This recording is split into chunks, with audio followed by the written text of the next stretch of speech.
Hi everybody and welcome.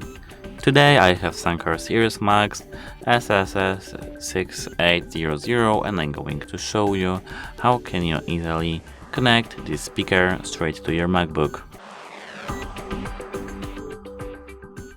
And first you have to go to your Bluetooth icon at the top, click on this and then click on Bluetooth settings. Here you have to turn on your speaker. To do so you have to push this button over here.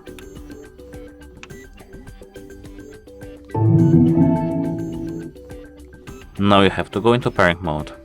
To do so you have to hold minus and plus simultaneously. Once you've done that, you have to wait until your speaker appears in every devices.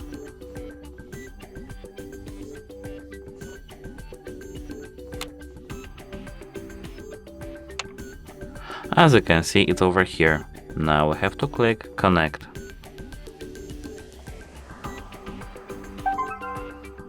And now we are connected. That's it. Hope it helps you. Goodbye.